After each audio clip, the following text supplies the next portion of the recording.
Hi, hi everyone. Welcome to my channel. I'm Subhash underscore real estate. Now, the best part of this channel will be to actually give you the exact information on the real estate market, especially commercial real estate, जहाँ पे मुझे ये बताना है आपको कि actually market क्या होता है for the companies for the investors, जो भी नए लोग हैं जिसको घुसना है इस इंडस्ट्री में। जो पहला एपिसोड हम लोग शूट कर रहे हैं आज, I have called someone who is known in the market, who's been very instrumental in helping the builders as well as the investors who are looking for expanding their real estate portfolio. He's none other than Vijay Agrawal, who's been associated with the companies called Hafele as well as Lafarge, जिन्होंने 10 से ज़्यादा साल अपना समय अभी बिताया है real estate market में. So stay tuned and you will be getting a lot of information on this. So today I think बहुत इंटरेस्टिंग टॉपिक मेरे को बात करनी थी. श्योर. मैं एज एन इन्वेस्टर मैंने अपनी जर्नी स्टार्ट की थी गोवा मार्केट में. Oh great. तो we invested in a market where it was something very new concept called second home. तो अगर आप देख रहे हो कोविड के बाद से तो बहुत ज़्यादा हल्ला हो गया. ट्रू. तो मैं और मेरी वाइफ जब गए थे घूमने, वी थॉट किया चलो यार कुछ अलग किया जाए. And that time my mother wanted to park her money. Okay. यार बेटा इतने इतने हैं, कुछ देखो, या तो तुम पुणे में देख रहे हो तो बता दो कैसे. जमा पूंजी. हाँ, तो मतलब एक होता है ना कि हाँ कहीं तो इन्वेस्ट किया जाए. करेक्ट. तो हमें लगा कि चलो कुछ अलग करते हैं. हमने पुणे में देखा, हमको ये समझ में आया कि यार 1 से सवा 1 करोड़ में आप घर भी लोगे, आप EMI भरोगे, मेंटेनेंस भरोगे. इससे अच्छा है कि हम कुछ दूसरा रूट क्यों नहीं देखते. और उस टाइम पे हमारे मन में था कि यार चलो कुछ अलग करके. हमने गोवा घूम के आया था, हमको समझ आया कि यार कुछ विलास प्रॉपर्टी हैं जहाँ पे लोग रहते हैं. करेक्ट. बट उस टाइम पे ये नहीं पता था कि अच्छा वहाँ से रेंटल इनकम आती है. ओह. हमें ये लगा कि यार चलो हम एक काम करते हैं और वहाँ रहेंगे, वैसा देखा जाएगा लॉन्ग टर्म पर्सपेक्टिव. सो वीकेंड होम की तरह से वीकेंड होम ऐसा कभी भी कुछ घूमने गए तो. कॉन्सेप्ट हो सकता है. राइट. हमने ले लिया 2017 में, हमने इन्वेस्ट किया. ओके. All good. 2-2.5 साल हो गए, पोजीशन मिला. उसी टाइम पे कोविड हो गई. कोविड हिट हुआ. हमारे जो सपने थे ना कि हाँ चलो यार कुछ आएगा यार हम जाके रहेंगे, वो थोड़ा सा लगा यार शैटर्ड हो गए. At least for an year and half. मतलब आप बिलीव नहीं करेंगे, 2 साल नथिंग. मतलब एक होता ना कि उसका इंटीरियर सब कुछ हो गया, फर्नीचर कहीं दिल्ली में अटका है, कहीं जयपुर में अटका है 2-2 महीने. करेक्ट. तो आइडियली 2022 में हम लोगों ने उसको पूरा फर्निश किया. उसके बाद हम लोगों ने रेंटल पे चालू किया. Oh. So it's been only 2 years, जहाँ पे हम लोगों ने थोड़ा समझा पूरी एक होती है ना मैथ्स कि चाहिए कैसे चलता है, ओके. किसको देना चाहिए किसको नहीं देना चाहिए. एजेंसीज़ को समझा हमने कि क्या मॉडल वर्कआउट होते हैं. राइट. तो आज के टाइम पे अगर कोई नया इन्वेस्टर आता है मार्केट पे तो उसको क्या ऑप्शंस हैं. मैं आपसे इसलिए जानना चाहता हूँ क्योंकि यू आर समवन जो इसी इंडस्ट्री में है एंड हुज बीन वेरी क्या बोलेंगे helping a lot of investors. Correct. वो भले वो एक इंडिविजुअल हो गया या फिर एक है ना एक स्केलिंग, जैसे आप बिल्डर्स के साथ काम करते हैं. करेक्ट. वैसे ही अगर आप हमारे व्यूअर्स को बता दें कि हाँ यार आप किस में इन्वेस्ट कर सकते हो, तो over to you. Great. So basically जो आपने किया सुभाष, उसको हम बोलते हैं सेकेंड होम, जहाँ पे एक टर्म आता है रिलीज प्रॉपर्टीज. बट ये लोगों को मिसकंसेप्शन है कि किसी ने विला ले लिया, सेकेंड होम ले लिया और उसको वो भाड़े पे चढ़ा रहे हैं या रेंट आउट कर रहे हैं. They think it's a prelease property. Because lot of people talk to me on that line saying कि मेरा घर है prelease property. So for the people let us it make it very simple and clear. Prelease property का एक simple सा definition है. एक fix client है, टेनेंट है, एंड वो टेनेंट आपके साथ में एक पर्टिकुलर ईयर, स्टैंडर्ड जो मार्केट में चलता है वो 5 ईयर्स का होता है कि 5 ईयर्स के लिए उसने आपके साथ में एक एग्रीमेंट साइन किया है जिसको हम लीव एंड लाइसेंस एग्रीमेंट बोलते हैं. And he will be there for that particular property for at least 5 years. उसमें 3 ईयर का, नॉर्मली 3 ईयर्स का लॉक इन होता है. Exactly. So in a simple definition, a property which is owned by a tenant, recognised tenant, and it is giving a monthly fixed rental. Year on year जिसका escalation भी होता है, वो सब चीज़ें बात की रहती है. बट सिंपल अगर लैंग्वेज में बात करें या सिंपल बोले तो prelease property is that property which is giving you fixed monthly rental without any hassle. मतलब मुझे वेट नहीं करना पड़ेगा, I can just come on board. मैंने प्रॉपर्टी देखी आपके थ्रू, मैंने ले ली. राइट. मैं एक टेनेंट जो आप बता रहे हो वो MNC भी हो सकती है या फिर इंडियन भी हो सकते हैं, बट एक एग्रीमेंट जो आपके साथ हुआ होगा. Correct.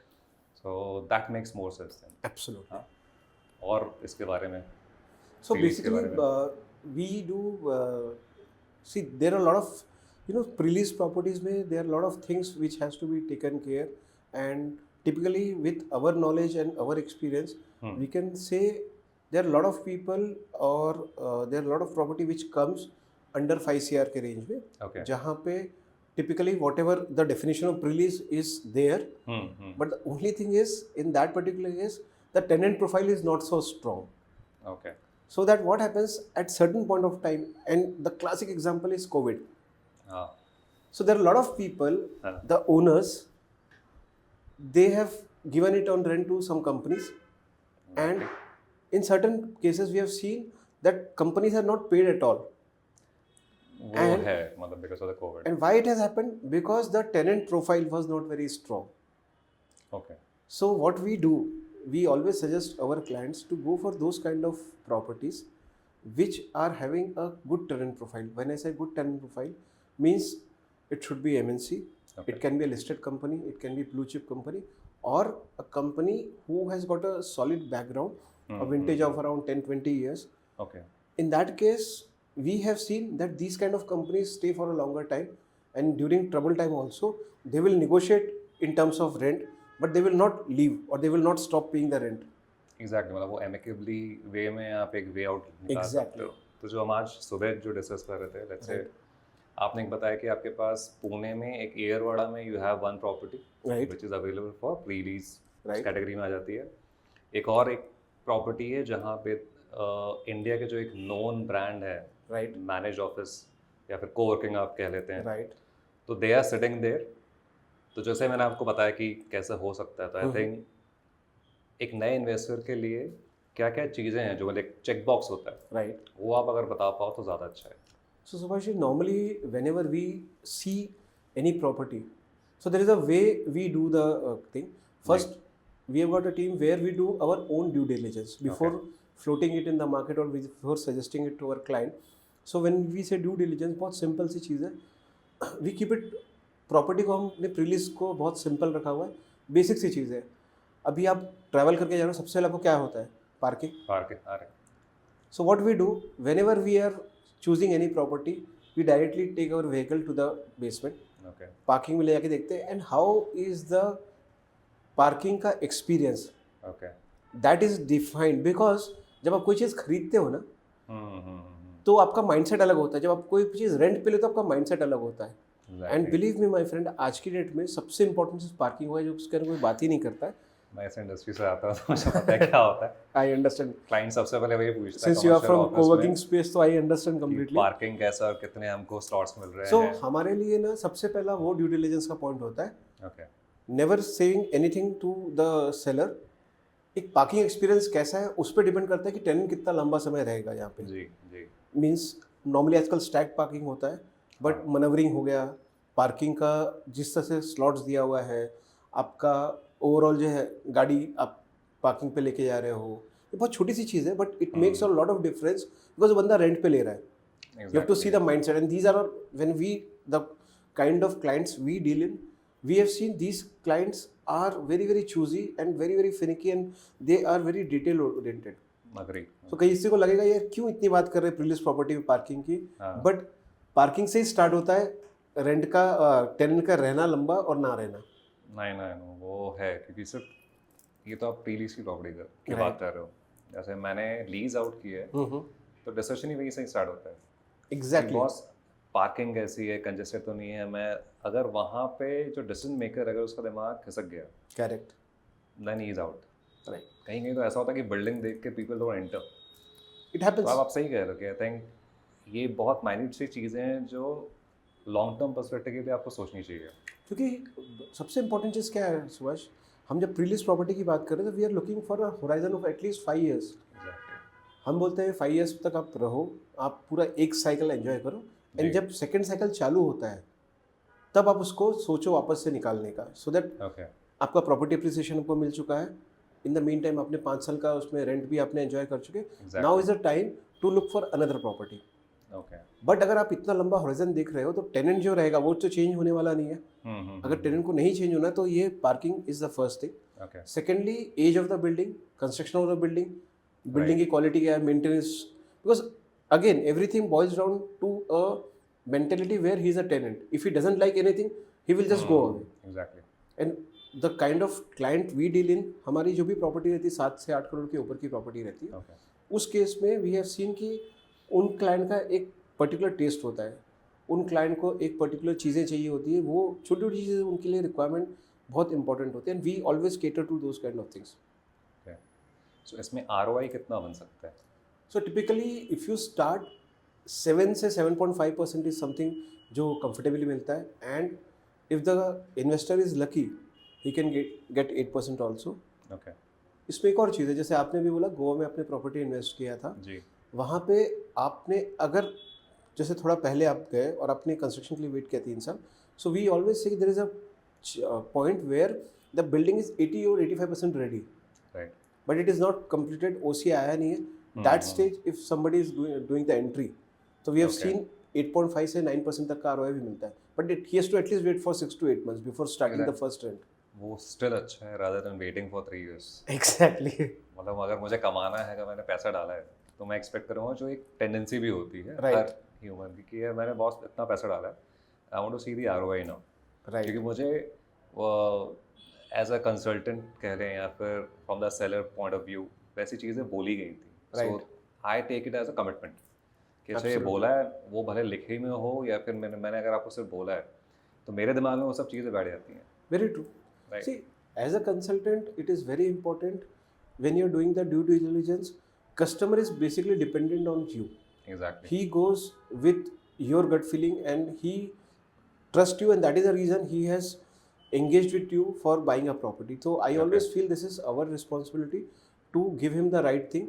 There are a lot of times when I have seen that customer are not aware also, Exactly. but we make sure that when we do the due diligence, we have got certain points which is there. As I told about parking, there are a lot Right. of other things also. Like we see the important thing for us, the tenant profile. Okay. That is the most important thing, and I have seen a lot of people actually misses on that. एक building भी अच्छा रहेगा, parking भी अच्छा रहेगा, but ultimately पैसा कौन दे रहा है? टेनेंट. Exactly. अगर टेनेंट का प्रोफाइल ही अच्छा नहीं है, स्ट्रॉन्ग प्रोफाइल नहीं है, तो we have seen there lot of startup companies also जो आई और अचानक से 2 साल के बाद गायब हो गई है. उसमें जो ये सोच के कर रहा है कि ROI अच्छा है, वो फंस जाता है. Correct. So that's the reason when we do the due diligence, we make sure that we do the due diligence of the company also. Okay. Now आप पूछोगे कंपनी क्या ज़रूरत है? ज़रूरत है. ज़रूरत इसलिए है, अगर कंपनी का बैकग्राउंड सॉलिड है, लेट्स से जो सिंपल अगर एग्जांपल देना है मुझे, तो हम बोल सकते हैं कि मल्टीनेशनल कंपनी है, तो वी हैव सीन कि मल्टीनेशनल कंपनी का होराइजन 10-15 साल का रहता है, Exactly. तो इसके लिए वो 5 साल 10 साल के पहले जाती नहीं है. Second, listed companies. Right. So listed company का मतलब है कि they are into expansion mode, और उसके उसमें पैसे हैं, and they are looking for a long term. Exactly. तो वो 5 साल में कभी नहीं आती, उनका हमेशा रहता है 10 साल तो मिनिमम वो बैठेंगे. एग्जैक्टली. वो बार बार चेंज नहीं कर सकते. सो ये सब चीज़ें अगर आप देखेंगे, and then comes the lease agreement. उसके डिटेलिंग में क्या क्या है, कितना लॉक इन है, कितना डिपॉजिट है उसमें, सिक्योरिटी ये डिपॉजिट. भी आप पूरा Yeah, we do the complete.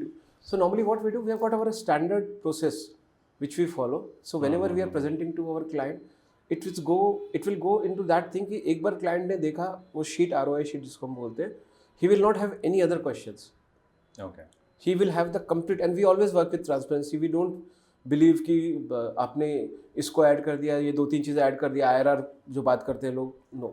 हाँ, वो थोड़ा सा इन्फ्लेट करके दिखा देते हैं वो लोग. We plainly talk, because ultimately investor who is putting the money knows how to do the calculation.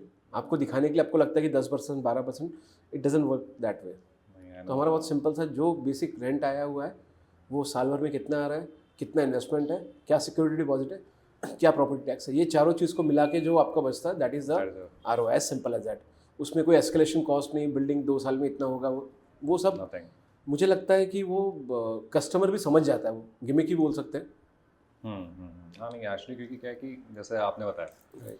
हम लोग भी जैसे बहुत सर्च करते हैं ऑनलाइन, या अगर मैं यूट्यूब में जाऊँ राइट. तो सामने वाले ने लिखा है कि ROI या फिर pre lease property, but actually जब आप जाओ तो उसमें समझ में आता है कि अच्छा वो फ्लैट है, किसी बिल्डर ने उसको बोलते हैं ना कि एक एश्योर्ड रेंटल्स वाली जो चीज़ें चल रही हैं. So I'll tell you one thing. Nowadays, I have seen a lot of people doing this. हाँ they will build a studio or they will build a complete building saying Okay. कि ये 1 BHK 2 BHK studio apartment है, and you will find a thing called as assured rental. exactly They will not say pre-leased property, and the best part, it is being marketed by the name pre-leased property only. But when you read the fine prints, when you understand the document, हाँ developer will say कि it's a assured rental, हाँ but the other people who are promoting it will always say कि sir pre-leased property है. But जिसको the difference बेचने के is लिए in assured rental, there is no fixed tenant who has already occupied. It is the builder who is Okay. giving the assured rental either for 1 year or 2 year, depending whatever he has promised. But उसके बाद में क्या?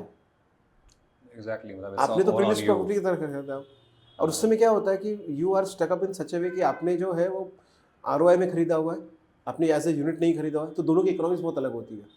okay So when you buy before pre-lease, so simple. Giving the property in pre-lease is like you purchase a unit from any developer or investor and then you lease it. उसको lease करने के बाद में जो property बनती है that is a pre-leased. exactly तो आपने तो खरीद लिया है प्री-लीज्ड, बट एक्चुअली आपने खरीदा है एक यूनिट जहाँ पे 1 साल के बाद या 2 साल के That बाद बिल्डर actuals, हाँ. बोल देगा कि मेरा अश्योर्ड रिटर्न था, it is over, now So you I have to think- find a tenant. तो स्ट्रगल स्टार्ट होता है, उस समय आपका यूनिट इकोनॉमिक्स बैठता नहीं है. That's उसी another में आपके challenge. numbers पूरे बढ़ जाते हैं या सो प्रीलीज प्रॉपर्टी में everything is clear, in everything is in front of you. You know कि आज मैंने ट्रांजैक्शन कंप्लीट किया, नेक्स्ट मंथ से रेंट मेरे अकाउंट में आने वाला है. As simple Okay. As that. So देखा जाए प्री लीज अगेन हर कोई यूज़ कर रहा है बट उसके गहराई में कोई नहीं घुस रहा है कि अल्टीमेटली है क्या वो. So Subhash, there are lot of things in prelease property. One more thing जो लोग नहीं देखते, लोग बोलते हैं प्रीलीज प्रॉपर्टी है, आपने खरीद भी लिया, रेंट भी आ रहा है. सम पॉइंट ऑफ टाइम को समझ में आता है कि अब जो बिल्डिंग है वो बहुत ओल्ड हो चुकी है. Means Exactly. एक हर एक का एक हो जाता है, 10 साल 12 साल पुरानी बिल्डिंग है और आपने इतने हाई आरओआई में खरीदा हुआ है. अगेन जो इन्वेस्टर है उसको पता है, एक होता है प्रॉपर्टी आरओआई में खरीदते हो और एक होता है यूनिट में खरीदते हो. Okay. मीन्स आपने जगह देखा, लेट्स से 4000 स्क्वायर फीट का ऑफिस था, आपने ऑफिस कैप से नेगोशिएट किया per square feet.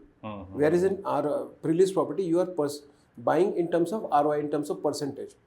Okay. So उसमें 3-4 हज़ार का फ़र्क आ जाता है, क्योंकि पहले इन्वेस्टर ने या बिल्डर ने प्रॉपर्टी बनाई, उसका उसको फर्निश किया या अनफर्निश भी रहा, Exactly. उसने एक लीज के लिए एक टेनेंट ढूंढा, उसके लिए उसमें खर्चा किया लीजिंग के लिए.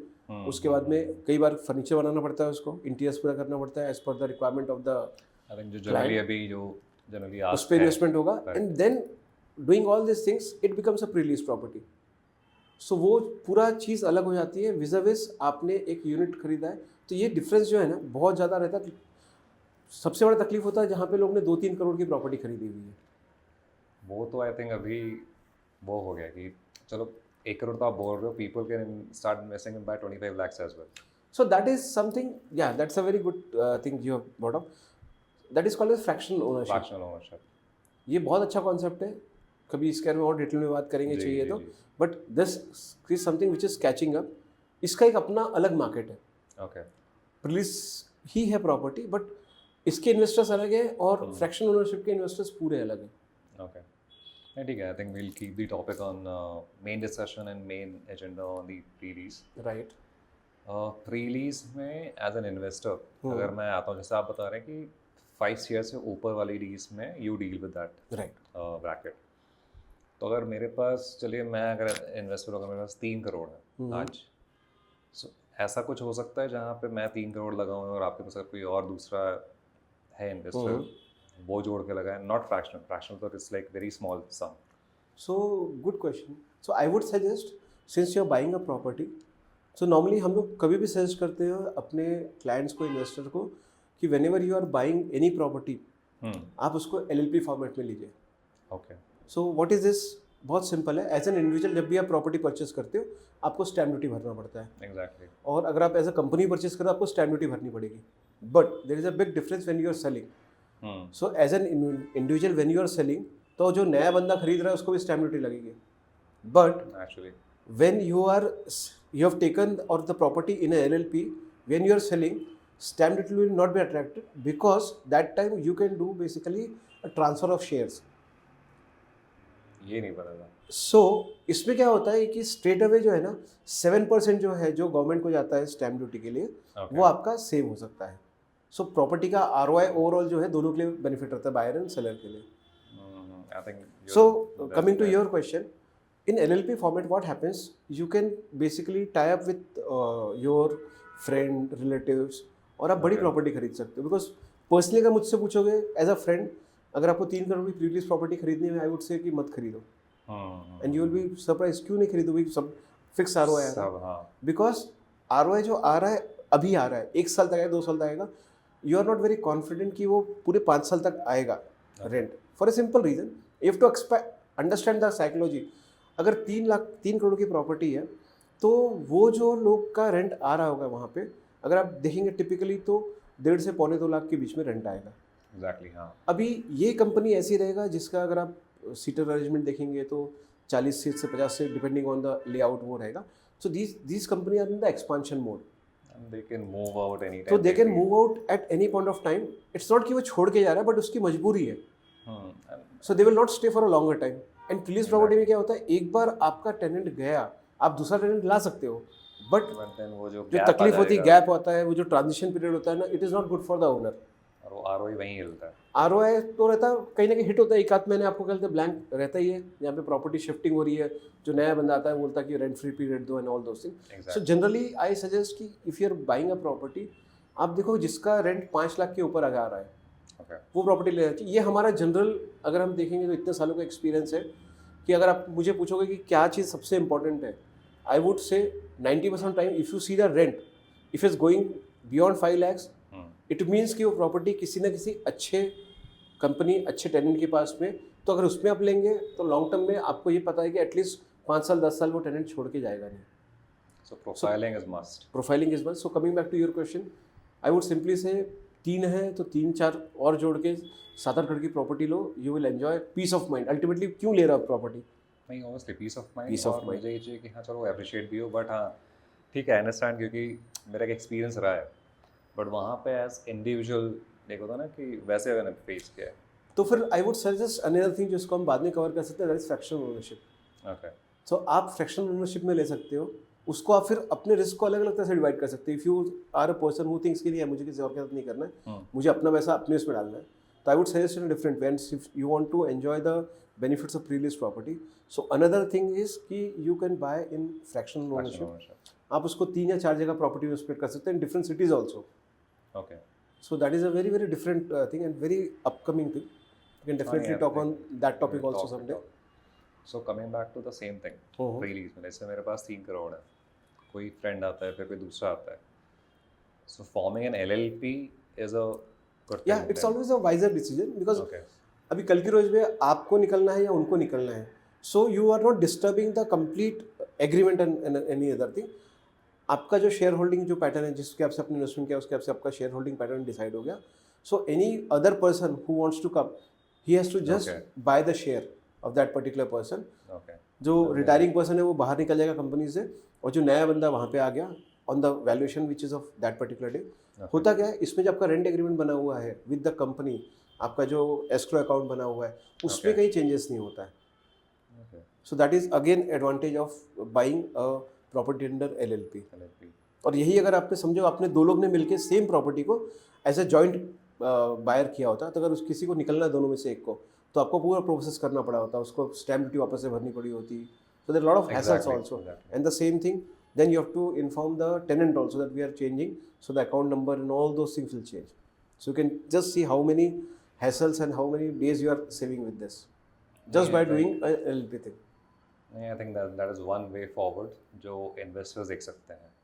तो जितने भी लोग देख रहे हैं अपना ये आज वीडियो, आई थिंक उनके लिए ये अच्छा है कि they are getting the basic information yes. Right from the fundamentals, कि उन्हें जो मार्केट में दिखाया जा रहा है वो ज़रूरी नहीं कि वो सही हो.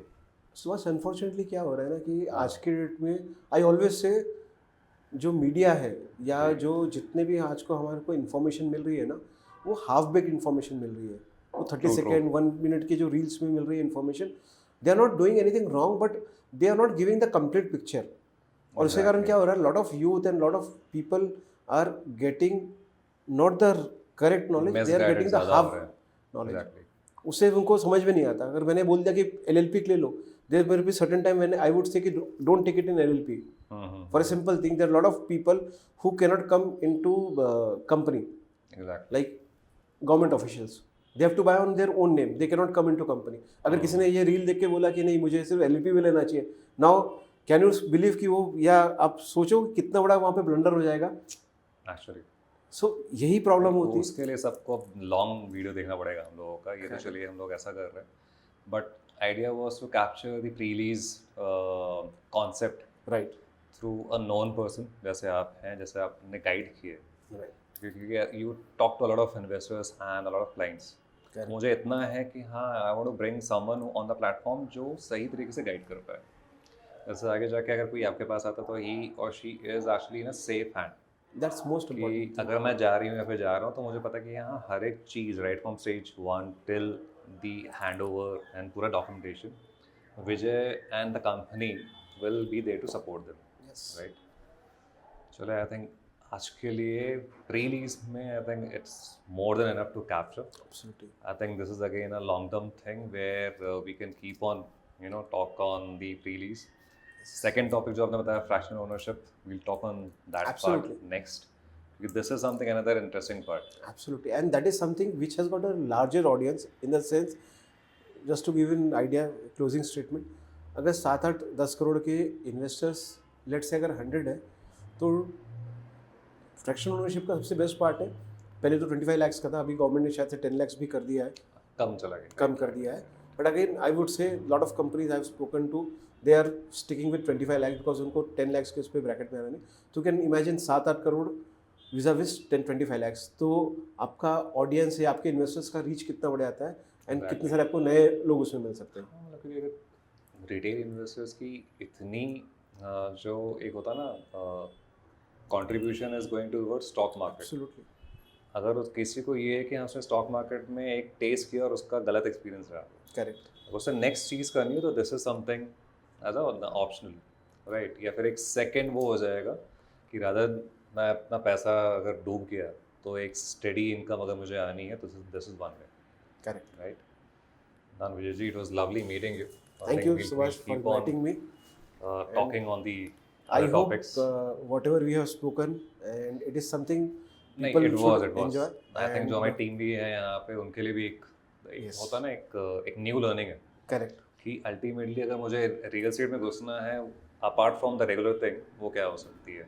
Correct. और मुझे इसलिए करना था क्योंकि कमर्शियल लीजिंग में सिर्फ बहुत ऊपरी बात हो रही है. Right. अगर डीप डाउन देखा जाए तो real estate, commercial real estate Right. Is very beautiful देखा जाए तो. क्योंकि मैं भी अगर मैं घुसा हूँ तो मैंने बहुत सोच समझ के घुसा हूँ कि हाँ यार ये क्या है, और हर एक दिन नई लर्निंग होती है. तो I think I am sure by this platform and I think by the And I would- contribution of Say, Subhash, whatever you are doing, and ये thought ही बहुत अच्छा है because जी. the moment you said कि police के बारे में बात करना, it is very very close to my heart. Okay. Apart from नहीं, मुझे other, वही लगा कि आई थिंक अगर हमारा पहला पॉडकास्ट है right. तो I think we should talk about a topic which is close to our heart and we are very honest. True. कि अगर कोई नया इन्वेस्टर हमसे जुड़ना चाहता है तो I think he is in this complete control के. अच्छा, मैं जहाँ जा रहा हूँ मेरे को Safe सही, hands. हाँ मतलब सही नॉलेज भी So, मिल मुझे रही लगता है कि knowledge is something we should always share with people. And अगर ये चीज़ देख के समझ के अगर दो लोग का भी कुछ भला हो गया या कुछ क्लैरिटी आ गई तो आई जी. Think our job is already done. I think that's the most important. That's a motto. Yeah. I think intention ही एक चालू करने का वही था कि हाँ पैसा तो चले आता जाएगा, Absolutely. बट ये जो नई एक जो ब्रीड है इन्वेस्टर्स की या फिर चले रियल्टर्स की, क्योंकि मैं भी एक नया रियल्टर बना हूँ 2023 में, आप काफ़ी टाइम से कर रहे हो, Right. तो सही तरीके से एक इन्फॉर्मेशन आती है वो ज़्यादा हेल्पफुल होती है, कोई भी हो. राइट. डन. आई थिंक आज के लिए प्री लीज इज समथिंग कि जहाँ पे मुझे भी एक अंडरस्टैंडिंग आ गई, मेरी टीम को भी आ गई, और जो देख रहे हैं उनको भी आ जाएगी. Thank you. Lovely having you Vijay ji.